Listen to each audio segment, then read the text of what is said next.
Alright, it's gonna be a very quick video. This is, I know you said that part, like that only 3 parts for the comic haul. That is still technically the case, but this one's I'm gonna add in like 2 comics that I had in the pile. Basically, I'm mixing in piles. You'll see what I mean. I don't know why I'm saying it so weird like that, but basically, what it is that there's 2 comics I finished over the weekend that I got this past week. Um, but I was reviewing comics I got like weeks ago, but this is, so it's mixing in those 2 different sets of comics that I got. And I've actually said bought. I meant that I got from the library. That whole thing. But I decided because I wanted to return 2 of these. I don't know why I wanted to return these 2, but I guess I just figured might as well. Like honestly, thinking about why? What's the point in doing that? But anyways, let's get on with it. First up, 2 that I didn't talk about, at least I don't think I did, Vinland Saga and Battle Angel Alita, the last 2 books from the pile before. The ones I showed off like weeks ago. Actually, these ones I did not show off, but the ones I was reading at the same time at least. Vinland Saga and Alita are both manga that I think, even for someone like me who's very picky with manga, I do like these. I think they give me what I want out of manga without being like, how would you describe it? Without having a tropes of manga that I don't like. It feels different, the kind of different that I want out of manga. When I first heard about manga, I'm like, oh, that may interest me because of this and that reason. But then I'd read One Punch Man and My Hero Academia and get kind of sick and tired of them after the 4th or 5th volumes. And I'd be reading a bunch of manga at the same time. It was Assassination Classroom, One Punch Man, My Hero Academia, and I was reading all of them. They kind of all slumped together as the artwork and the way that they were presented. Obviously, the storylines were completely different, and all that. And the plot was completely different, but just the whole overall tone of the comics felt very similar. Like in the sense of how the story structure, rather, like the formula. I mean, it's going to be something that's as a definition of one of those things that's take my opinion with a grain of salt as far as it comes to manga. But both these I liked. I had reread. It's actually a reread for Battle Angel Alita, and it's a long time putting that one off. I meant to check this one out a long time ago, but kept putting it off, and then I decided, you know what, I'm getting Vinland Saga, so I might as well get Alita too. And I'll be getting Berserker pretty soon here. Not Berserker, Berserk pretty soon here. Maybe tomorrow, I don't know. Because with the holiday today, I don't know how they would do that. Because today would have been a day that I would have gotten the books, but yeah. I don't know if they're doing the Monday, Wednesday, Friday schedule, or the Tuesday, Thursday schedule, or both. I'm hoping it's Tuesday and Thursday because I'm more excited for the one that I have coming in from ILL more than anything. But then again, I still have to finish some books. Yeah. But yeah, both those are good. Both those I really liked. If you like manga, you'll love those. These are both. But probably the last time we'll see manga on this channel, except when I talk about Berserk and show it off, or show it off. I probably won't show it off. Let's review it because it came after all the other books came after all the other books I already showed.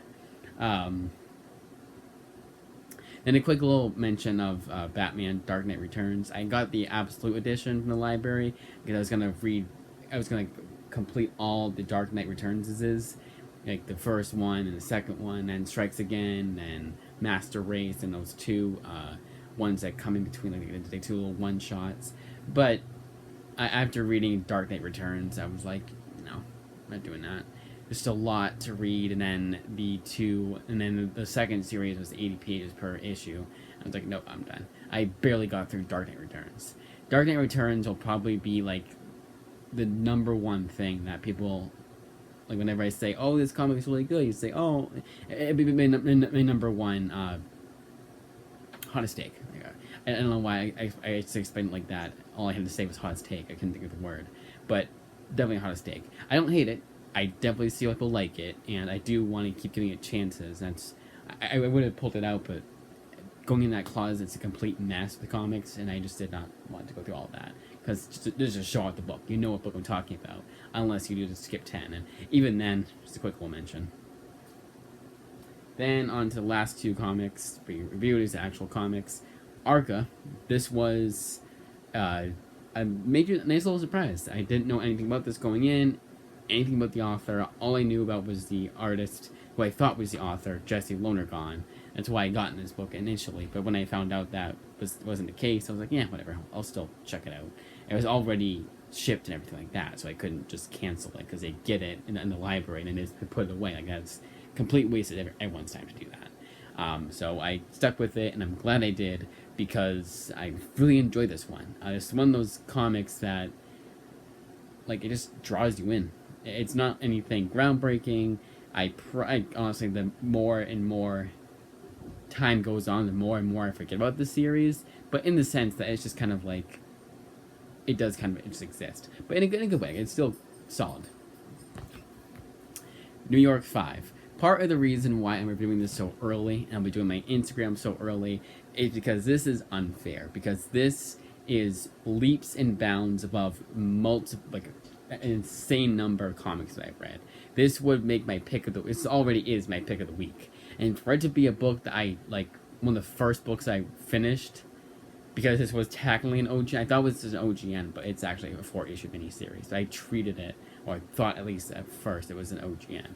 So I read it first. And then when I found out it was an OGN, I just read chapter by chapter. But the second day, I read it, like, as if it was an OGN. Because the first night, I was just, like, tired. It was something like that. Yeah, I went to get my movie in, and I was already getting kind of tired. So I'm like, that's a good thing. It goes by chapter. Then I found out it was a 4-issue miniseries. But that's only because of the way I order the books. When I'm going over them, I go OGNs, rereads, and then ones I'm reading for the first time. So this one should have been the last one they talked about. It's more like my OCD kind of thing. Like I have a set schedule, and it's kind of like one of those things. I just kind of felt the need to mention it. Just why not? And also to mention the pacing of this book. Like this first chapter or so, it was kind of slow, but after that, it gets going. And it's one of those books that, like, you get really know the characters. Like, it's been a long time since a sequel to New York 4, since I've read New York 4. And there was some kind of, like, some things I was like, what happened there? I remember that character, but only vaguely. But it does a good job of being like, hey, you didn't know this is a sequel, but those of you who don't know that, we're going to catch up a little bit. It still is a point to read New York 4, and I kind of do want to go back and reread New York 4 very soon here, but it does kind of stand alone in for the most part. But this is just fantastic. It's by Brian Wood, and it's proof that when he goes out of his comfort zone, and not why I say this is his comfort zone, but of dystopian comics, the dystopian genre, he can make some damn good graphic novels. This is probably like the most I felt a comic, like with the characters and like not so much related to the characters, but like felt for the characters in a long time. Because I'll read a book and be like, oh man, like, you know, this character I'm rooting for and everything like that. But this one was like these characters felt like real. Like I was actually like, this is a memoir of sorts. But fantastic writing, already my pick of the week, and it's kind of unfair because, like, how can I just finished the first book? Of course, the first book I finish of 2 already becomes a pick of the week, which is part of the reason why I kind of want to include it as part of the other ones. Like when I start reviewing the other ones, and then I get to the last books, I'm like, okay, what's my pick of the week? I probably won't pick this one because it's kind of unfair, you know. It's one of those things. It's kind of like, it's basically the first book you read now. It's kind of one of those things. But so far, this is the pick of the week. And it's only been trumped by a couple of books, but not really. But outstanding book. I can't stress this enough. It's probably the closest to a 10 out of 10 that I have gotten to in a long time. Like, a true 10 out of 10. Like, I'll give books a 10 out of 10 if they're like really good and really investing and they keep my interest throughout and there's no problems I had with it. But this truly is a 10 out of 10. 11 out of 10. 11 out of 10. There you go. Probably like what would definitely make my top 10. And there's something that happens with the character that I was like surprised with, like legitimately shocked. And I finished it. I had to take a minute and just kind of process what I just read. Not because I didn't, not because I couldn't figure it out. I was confusing. No, because of just how like emotional it was. And it was one of those books that like when I was getting to the end, you know when the book's gonna end because that's the way the narrative. That's how narrative works. How stories work. I did not want it to end. I was like, can we just have like a bonus story at the end? Legitimately one of the best comics I've read in a long, long time. Not to say I've been reading crappy comics, but it should go. It's honestly should go to the show. Like the closest we have gotten to Preacher in a long time, I should say.